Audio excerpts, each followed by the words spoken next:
Okay. The last few days we're learning what's called Muktzeh, Machmas, Sod, and Kiss. That you're not going to use it because. Oh no, I'm sorry. We finished that. We started what's called Muktzeh, Machmas, Gufay. Things that are inherently Muktzeh. That means they're not a keli. It's just Muktzeh, completely Muktzeh. You can't move it for any reason whatsoever. Okay. So we started talking about money, coins, even metals. It's not considered a keli. Sand we were discussing, dead bodies, animals. Okay. Now, wooden matches, rocks we discussed yesterday. Rocks are completely muktzeh. Unless if you designate them before Shabbos for a permanent use, like you want to do a door stopper or something like that. Okay. Now, wooden matches, an interesting thing. It's a machlekes and halacha. What is the classification of a wooden match? Some opinions say it's made to light a fire, which you're not allowed to, so it's a kiddush melachot l'isur. Other poskim say, no, it's completely muktzeh. It's not a keli. It's not a function. Whatever. It's muktzeh. The same thing, for instance, candles. A plain candle, not that you lit that Shabbos. Candles you lit that Shabbos, we learned, are muktzeh the entire Shabbos. A regular candle that you have in a box. So the box of candles are an individual candle muktzeh. So again, many poskim hold it's muktzeh machmas gufay, meaning it's completely muktzeh, you can't move it for any reason whatsoever. Some people say it's kiddush melachot l'isur because it made to light a fire. But according to all opinions, let's see, on Yom Tiv, we're allowed to light candles from a pre-existing flame. So candles for sure are not muktzeh. Okay, now according what? Paskin to be machmer if they can. What? Shabbos is totally. Yeah, that's what it says in halacha to be machmer. But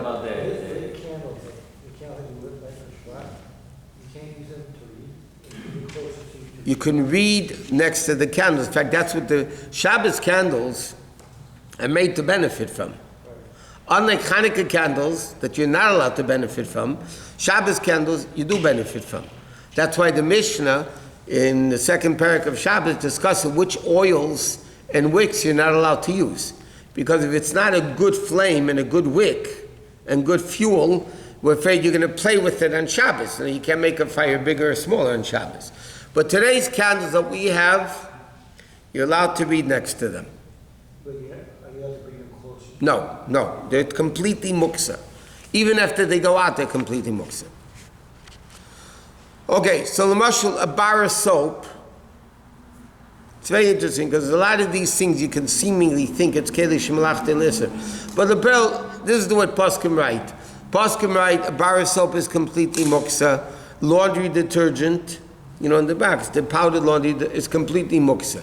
That means what happens if somebody before Shabbos they went to Costco and they bought a big box of laundry detergent and somebody left it in the hallway or whatever on the dining room table. So it's completely muktzeh. You can't move it for any reason whatsoever, even if you need the place. How did they wash their hand on old age when there was no liquid soap?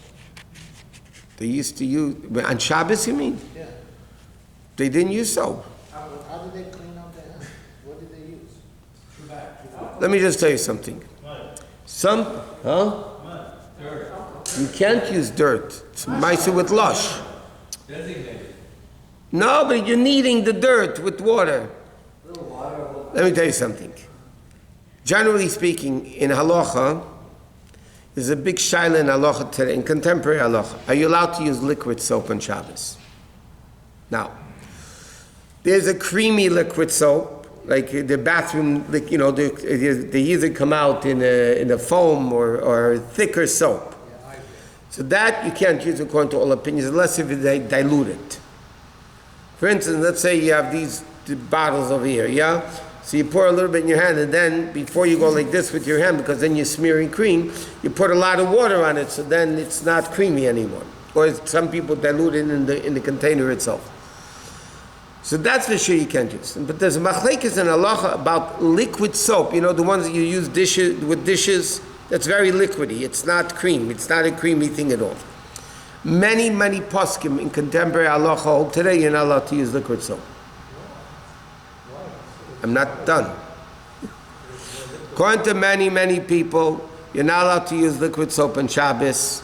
The Moshe Feinstein, for instance, holds you're not allowed to. There's a bunch of tshuvas from him. You're not allowed to use liquid soap on Shabbos. One of the reasons is because you're creating bubbles. So when you wash your hands with soap, you create bubbles, and that's a shiloh. It's called noilad. You're creating something that didn't exist before. And by the way, most of the contemporary poskim, I can't say most, but a lot of them hold you're not allowed to use liquid soap on Shabbos. And therefore that's the way we hold that you could use liquid soap on Shabbos. Again, not if it's thicker, not if it's creamy, but if it's the regular soap, you're allowed to wash your hands on Shabbos with. It's not called nailad. Now, if it's not allowed to be used, then it's muktzeh machmas gufay. It's completely muktzeh deray. If you're allowed to use it, then it's not muktzeh at all. So again, we are of the opinion that you're allowed to use liquid soap on Shabbos, both on your hands. Now, those people that don't use liquid soap on Shabbos today, how do they clean their hands on Shabbos? They don't use soap. Huh? What? What? Okay, and then how do they clean their hands? With water. The water doesn't So you have it oily after dinner, or it's oily. non-Lubavitchers don't. Let me ask you a question. You learn science? You change the diaper. When you have soap and you put soap and then you clean your hands with the water, what is cleaning your hand, the soap or the water? The water, because that's emulsifier. Yeah. The water is cleaning your hands. The soap just makes the water go into your hand to clean it.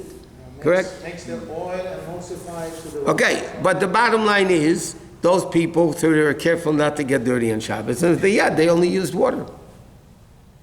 There's a lot of poskim today that hold you now with a meshal, you know, to use liquid soap on Shabbos. Ashkenazim don't use liquid soap. What? Ashkenazim don't use liquid soap. It depends. Those that follow the Mesh's Psak don't. What? Alcohol you could use, because alcohol doesn't create bubbles. The problem with liquid soap, according to the Moshe, is it creates bubbles, so it's called noilad. You're creating something new. Alcohol, because it goes temporary, it's not this, not that, it's comes and goes. It's not the. We allowed to do that. What?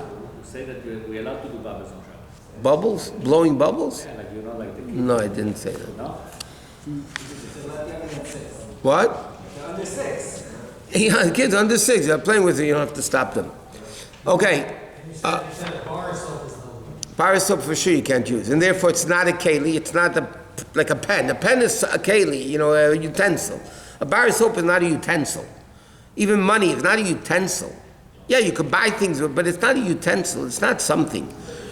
So therefore, according to those opinions, it's like the same thing according to those opinions. Most opinions say toothpaste is mamish muktzeh. It's not keli shemalach del iser. Toothpaste in itself is nothing. It's nothing. Without brushing your teeth with it, it's nothing. It's not a keli. So toothpaste would be, a toothbrush is different. A toothbrush is a brush. It's a keli. But its primary use is for something forbidden on Shabbos. So again, you know, whether you need a separate one or not a separate one. Is there any heter way to brush one's teeth on Shabbat? I saw they have liquid toothpaste. Is there a hat? We went through this a few times. If, according to the best way of doing it, best way of doing it is not to do it. If you want to do it and your teeth don't for sure bleed, no, okay. If they don't for sure bleed, so not psikration, then you need a separate toothbrush for Shabbos. This is what they paskin. It makes sense, but you need a separate toothbrush for Shabbos, and it has to be soft bristles that's not going to cause bleeding. And then you could use it. You can use it with mouthwash, liquid toothpaste, powdered toothpaste. They used to have powdered toothpaste. I remember growing up as a kid there. You remember that? Used to have Colgate used to make in a can, huh? See, the old guys here know about it. You guys, young guys are babies. Yeah. I remember using it as a kid. If you had Colgate and it had a thing like baby powder, you know, you opened up on top and you press. Can you put Crest toothpaste on top? 1 second. What? Crest toothpaste, Colgate? On Shabbos? Yeah. No, and only on Monday. Colgate on Sunday, Crest on Monday. And Sensodyne on Thursday. So if you do that way, or you can use liquid mouthwash, or things like that. Powder is a shaila because again, you have a shaila of lush. You're kneading with water. You're Like kneading. the bubbles, if a child's bubble container, whatever it is that considered to be yuchad to something that's muktzeh, but blowing bubbles, or? It could be a kedish malach to listen. Let's see, I like to. Again, the poskim right. You shouldn't blow bubbles on Shabbos. Cigarettes, for instance, cigarettes and cigars. According to many poskim, like candles, it's completely muktzeh. You can't move it for any reason whatsoever. How about e-cigarettes? E-cigarettes, only on Monday morning. Only on Tuesday morning. No. Bubblegum cigarettes. Huh? Bubblegum cigarettes. Bubblegum cigarettes. Okay. Now, blank paper. Blank sheets of paper, like expensive stationery paper or expensive writing paper. So you're not going to waste it. You're not going to use it stam. It's muktzeh son kiss. Because you're not going to waste it. Its value costs a lot of money. And you're not going to just use it to make a paper airplane out of expensive paper. So then that would be considered muktzeh.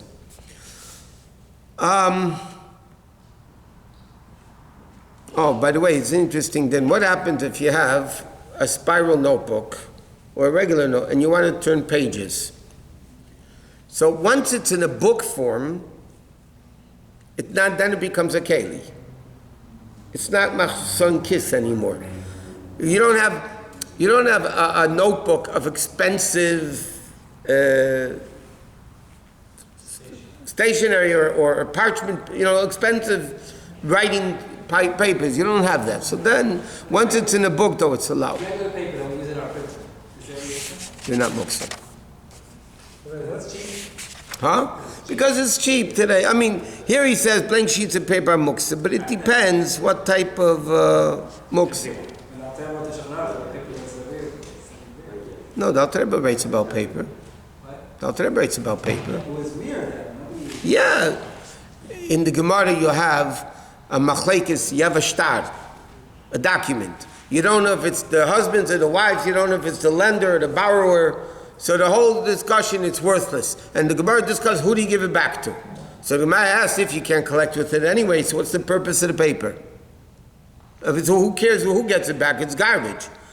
The Gemara answers, meaning as a bottle cover, a bottle stopper. People, because paper was expensive, they didn't have bottle stoppers like we have today. They used to use paper because it was they didn't want to waste it, so they used it as a bottle stopper.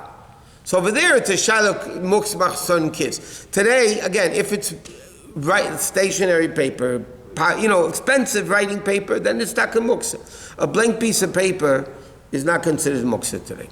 What about a book, notebook, difficult? Any paper that has writing on it is automatically not muktzeh. If it's something you're allowed to read on Shabbos, we'll learn later on not allowed to read all books on Shabbos. You're not allowed to read newspapers on Shabbos. You're not allowed to read catalogs on Shabbos. Yeah, what about the biology books, like that? So I'm saying we're going to get later, and it talks about this in relevance to muktzeh. Because if you're allowed to read it on Shabbos, then it's not muktzeh. If you're not allowed to read it on Shabbos, it is muktzeh. For instance, any newspaper, any book that has to do with business, like the Wall Street Journal, which is primarily a Wall Street Journal. I mean, it's primarily business. Every so often they talk about the president, but basically it's a business newspaper. So you're not allowed to read on Shabbos. So if that's the case, the Wall Street Journal, if you get it delivered to your home, is muktzeh on Shabbos. If you have a newspaper, you're not allowed to read advertisements on Shabbos.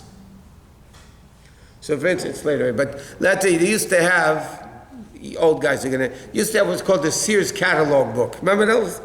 Those are very famous. Sears catalog book. It was the internet in a book. Yeah, the internet in a book, because there was no internet then. So then, when they poskim those years with poskim, that Sears catalog book, it's made for business. It's ads to look what you want to buy. So it's again business, so it's muktzeh. Some people held that if you're reading it, not because you want to buy it, it's just, like window shopping without the intent of buying.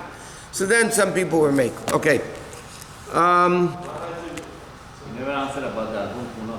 You say Chabad? You can't do window shopping on Shabbos? Rabbi. Expensive many opinions hold that pictures that you have on the wall